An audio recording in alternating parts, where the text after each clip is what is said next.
গল্পের শুরুতে মেলিনি নামের এক বাচ্চা মেয়েকে আমরা দেখতে পাই, যে কারাগারের মতো একটি ঘরের মধ্যে আবদ্ধ ছিল। এমন সময় দুজন সোলজার এসে মেলিনিকে নিয়ে যায়। ওই বিল্ডিং এ মেলিনির মতো আরো অনেক বাচ্চা রয়েছে, যাদের সবাইকে একটি রুমের মধ্যে আনা হয় ক্লাস নেওয়ার জন্য। আর তাদের শিক্ষক হলো হেলেন নামের এই মেয়েটি, যে মেলিনিকে খুব পছন্দ করত, কারণ সে অন্য বাচ্চাদের থেকে সম্পূর্ণ আলাদা। হেলেন তাদের সবাইকে একটি করে গল্প লিখতে দেয়। মেলিনির লেখা গল্প পড়ে হেলেন তার আবেগকে ধরে রাখতে পারে না। এক পর্যায়ে সে মেলিনির মাথায় হাত বুলিয়ে দেয়। এটা সার্জেন্ট পার্ক দেখতে পেয়ে বাচ্চাদের কাছ থেকে হেলেনকে দূরে সরিয়ে দেয়। সে হেলেনকে খুব বকাঝকা করে এবং তাকে সাবধান করে দেয় যেন এমন কাজ সে দ্বিতীয়বার না করে। আসলে বাচ্চাদেরকে দেখতে খুব শান্ত মনে হলেও তারা খুবই ভয়ঙ্কর, আর তাদেরকে দেখে আর্মিরা খুব ভয় পায়, যার কারণে তাদের দিকে সবসময় বন্দুকের নল তাক করে রাখা হয়।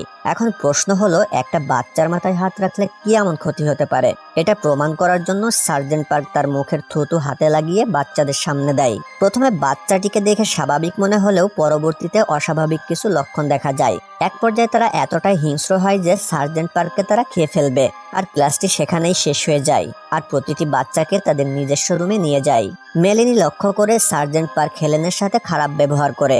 এই জন্য মেলিনি সার্জেন্ট পার্ককে দুটো কথা শুনিয়ে দেয়, যার কারণে তার হাত পা বাঁধা অবস্থায় রুমের মধ্যে রাখা হয়। সেদিন রাতে হেলেন দেখতে পায় মেলিনির হাত পা বাঁধা। এটা দেখে হেলেন একটু কষ্ট পায় আর বাঁধনগুলোও খুলে দেয়। তখন মেলিনি খুব ভয়ঙ্কর একটা কথা বলে ওঠে। সে হেলেনকে বলে তার শরীর থেকে খুব সুন্দর একটি গন্ধ আসতেছে। এক পর্যায়ে তার আচরণ চেঞ্জ হতে থাকে। মেলিনি তার টিচারকে বলে সে যেন রুম থেকে বের হয়ে যায়, কারণ সে তার নিজের উপর কন্ট্রোল আস্তে আস্তে হারিয়ে ফেলছে। এরপর হেলেন কোনো মতো বাইরে বের হয়ে কান্না করতে থাকে। পরদিন সকালবেলা রুটিন মাফিক প্রতিটি বাচ্চাকে ক্লাসে নিয়ে যাওয়া হয়, কিন্তু মেলিনিকে ক্লাসে না নিয়ে অন্য একটি জায়গায় নিয়ে যাওয়া হয়। তখন আর্মি বেসের বাইরে দুনিয়াটাকে দেখা যায়। সেখানে চারপাশে কাঁটা তার দিয়ে ঘেরা ছিল, আর বাইরের দিকে প্রচুর জম্বি দাঁড়িয়েছিল। যত সময় যেতে থাকে ততই জম্বির পরিমাণ সেখানে বাড়তে থাকে। এরপর সার্জেন্ট পার্ক মেলিনিকে নিয়ে ডক্টরের কাছে নিয়ে যায়। সেখানে তার উপর একটি পরীক্ষা করা হবে। মেলিনি দেখতে পায় সেখানে একটি জারের মধ্যে মানুষের মাথা অর্থাৎ ব্রেন রেখে দেওয়া, আর তার গায়ে লেখা নাম্বার 30। তখন সে বুঝতে পারে 13 নাম্বার রুমে থাকা তার বন্ধু সে আর বেঁচে নেই। এরপর ইঞ্জেকশন দিয়ে অজ্ঞান করে মেলিনিকে বেডে শুয়ে দেওয়া হয়। আসলে ডক্টর কার্ডেল একটা পরীক্ষা চালাচ্ছে, যেখান থেকে এই ভয়ঙ্কর ভাইরাসের ভ্যাকসিন আবিষ্কার করা হবে। মেলিনিকে বাঁচানোর জন্য হেলেন সেখানে উপস্থিত হয়, কিন্তু ডক্টর কার্ডেল তাকে বাধা দেয়, আর হেলেনকে সেখান থেকে আর্মিরা নিয়ে চলে যায়। যখন ডক্টর কার্ডেল মেলিনির শরীর কাটাছিড়া করবে, তখন সেই মুহূর্তে জম্বিরা ঢুকে পড়ে আর সর্বপ্রথম ডক্টর কার্ডেলের অ্যাসিস্ট্যান্টের উপর আক্রমণ করে। সাধারণত জম্বির কামড় খেলে সাধারণ মানুষও জম্বিতে পরিণত হয়। ডক্টর কার্ডেল আহত হয় আর এক পর্যায়ে সেখান থেকে পালিয়ে যায়। কিন্তু আমরা লক্ষ্য করি কোনো জম্বি মেলিনির উপর আক্রমণ করে না। এক পর্যায়ে মেলিনি একটা ছুরি দিয়ে তার বাঁধন কেটে বাইরে চলে আসে। তখন সে দেখতে পায় জম্বিগুলো আর্মির এরিয়াতে ঢুকে পড়েছে। জম্বিরা এতটাই বেশি ছিল যে সেখানে থাকা আর্মিরা কোনোভাবেই তাদের সঙ্গে পেরে উঠছিল না। হেলেনের উপর কিছু আর্মি আঘাত করছে, এটা দেখতে পেয়ে মেলিনি তাদের উপর আক্রমণ করে। সে তাদের ঘাড়ে কামড় দিয়ে মেরে ফেলে। তাদের রক্ত খাওয়ার ফলে মেলিনি অজ্ঞান হয়ে যায়, আর হেলেন তাকে তুলে একটা গাড়ির মধ্যে নিয়ে রাখে আর সেখান থেকে পালিয়ে যায়। আর গাড়ির মধ্যে ছিল ডক্টর কার্ডেল এবং সার্জেন্ট পার্ক। তারা সেখানে মেলিনিকে দেখতে পেয়ে যায় আর ডিসাইড করে তাকে তারা মেরে ফেলবে, কিন্তু হেলেন তাদের বাধা দেয়। এরপর তারা মেলিনিকে একটি মাস্ক পরিয়ে গাড়ির উপর বেঁধে নিয়ে যায়। প্রতিমধ্যে তাদের পানির পিপাসা লাগে, আর গাড়ি থেকে নেমে পাশের একটি পুকুর থেকে পানি সংগ্রহ করতে থাকে। এর মধ্যে একজন সৈনিক কিছু একটা শব্দ পেয়ে গুলি করে, আর গুলির শব্দ এতটাই বেশি ছিল যে আশেপাশের সমস্ত জম্বি তাদের দিকে চলে আসে।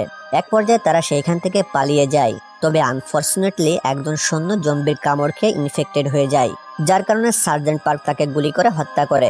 ভুলবশত কয়েকটি গুলি তাদের গাড়ির টায়ারে লাগে, আর তাই গাড়িটি এখন আর ব্যবহার করতে পারবে না। এরপর তারা একটি শহরে প্রবেশ করে আর দূরবীন দিয়ে দেখতে পায় পুরো শহর জম্বি ঘিরে রেখেছে। এরপরে তারা সিদ্ধান্ত নেয় তাদের কাছে থাকা মেডিসিন বডিতে মেখে কোনো আওয়াজ না করে জম্বিদের ভিতর দিয়ে হেঁটে যাবে। এখানে আপনাদেরকে একটা কথা জানিয়ে রাখি, এই মেডিসিন বডিতে মাখলে রক্ত মাংসের গন্ধ জম্বিদের নাকে যায় না। তারা জম্বিদের মধ্যে চলছিল কোনো আওয়াজ না করে। ডক্টর কার্ডিল দেখতে পায় একজন জম্বি বাচ্চা নিয়ে হাঁটছিল। যখন সে বাচ্চাটির গাড়ি চেক করে, তখন সে লক্ষ্য করে গাড়ির মধ্যে অনেকগুলো ইঁদুর ছিল, আর তখনই জম্বিগুলো অ্যালার্ট হয়ে যায়, কিন্তু তাদের সবাইকে গুলি করে হত্যা করে। বন্দুকের মাথায় সাইলেন্সার থাকার কারণে গুলি করার সময় বাকি জম্বিগুলো বুঝতে পারে না। এক পর্যায়ে তারা সেইখান থেকে কিছু খাবার সংগ্রহ করে, কিন্তু মেলিনিকে কি খেতে দেবে, কারণ তাকে খেতে দেওয়ার মতো তাদের কাছে কিছুই নেই। আর সেই কারণে তারা সিদ্ধান্ত নেয় মেলিনিকে কিছুটা সময়ের জন্য বাইরে যেতে দেবে। মেলিনি কিছুটা দূরে যেয়ে সে একটি বিড়াল দেখতে পায় আর তাকে মেরে তার মাংস খেয়ে নেয়। এরপর মেলিনি একটা কুকুর ধরে জম্বিদের মাঝে ছেড়ে দেয় আর জম্বিগুলো কুকুরের পিছু পিছু দৌড়াতে থাকে। এক পর্যায়ে সে জায়গা খালি হয়ে যায় এবং সেখান থেকে তারা চলে আসে। এখন আপনাদের মনে প্রশ্ন জাগতে পারে, বাকি জম্বিদের মতো মেলিনি কেন নয়? জম্বিগুলো মেলিনিকে কিছু বলছে না কেন? আসল কারণ হলো অনেক বছর আগে কিছু মহিলাদের পেটে বাচ্চা হয় আর তারা সবাই এই ভাইরাস আক্রান্ত ছিল। কিন্তু পেটে বাচ্চা থাকা অবস্থায় মহিলাগুলো মারা যায়, কারণ বাচ্চাগুলো তাদের নাড়ি ভুড়ি সব খেয়ে নেয়। তারপর আর্মিরা সেই বাচ্চাগুলোকে সেখান থেকে নিয়ে আসে আর পরীক্ষা করার জন্য তাদের কাছেই রেখে দেয়, যেটা আমরা গল্পের শুরুতেই দেখেছি। আর মেলিনি তাদেরই একজন ছিল, কিন্তু তারা পুরোপুরিভাবে জম্বিতে পরিণত হয়নি। মানুষের মতো তারা সবকিছু ভালো মন্দ বুঝতে পারত। আমরা সেখানে বড় একটি গাছ দেখতে পাই, যার নিচে অনেকগুলো মৃত জম্বি ছিল। সেই গাছের ফল এতটাই বিষাক্ত যে কারো নাকে গন্ধ পৌঁছালে সেও জম্বিতে পরিণত হবে।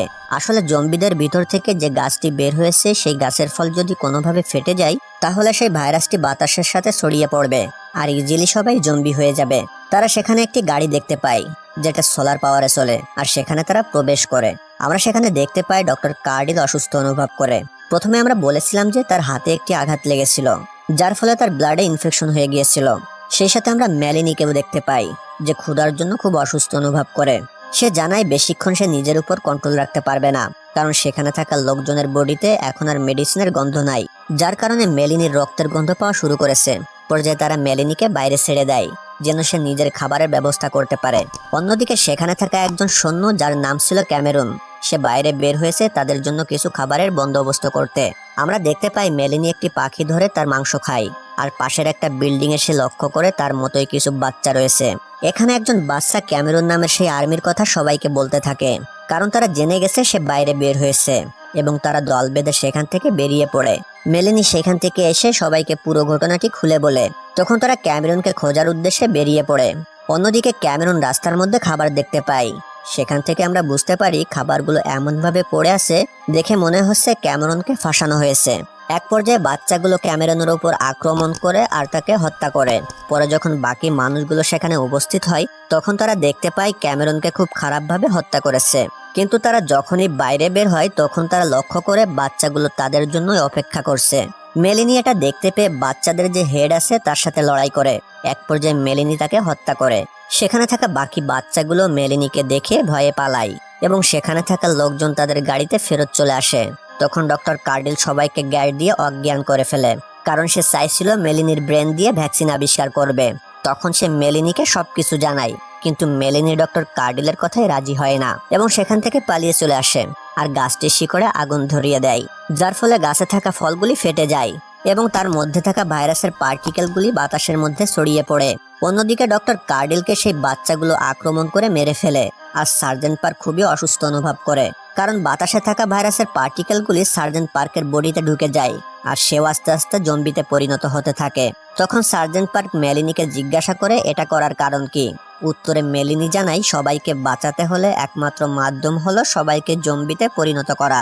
কিন্তু সার্জেন্ট পার্ক মেলিনিকে রিকোয়েস্ট করে সে যেন তাকে গুলি করে হত্যা করে, তাই মেলিনি তাকে মেরে ফেলে। এরপর মেলিনি সেই গাড়ির মধ্যে প্রবেশ করে, যার মধ্যে হেলেন রয়েছে। গাড়িতে এয়ারলকের ব্যবস্থা থাকার কারণে বাতাসে থাকা ভাইরাসটি সেখানে প্রবেশ করতে পারে না, যার কারণে হেলেন বেঁচে যায়। এর কিছুদিন পরে আমরা দেখতে পাই হেলেন সেই সেফ হাউজের মধ্যেই রয়েছে আর মেলিনি সেই বাচ্চাদেরকে প্রশিক্ষণ দিচ্ছে যেন তারা দ্রুত সুস্থ হয়ে ওঠে। হেলেন কাছের মধ্যে থেকেই বাচ্চাদেরকে পড়াচ্ছে, যেভাবে আর্মি ফ্যাসিলিটির মধ্যে বাচ্চাদেরকে পড়াতো। আর সেখানেই মুভিটি শেষ হয়ে যায়। গল্পটি আপনাদের কাছে কেমন লেগেছে কমেন্ট বক্সে জানিয়ে দিন আর চ্যানেলটি সাবস্ক্রাইব করতেও ভুলবেন না।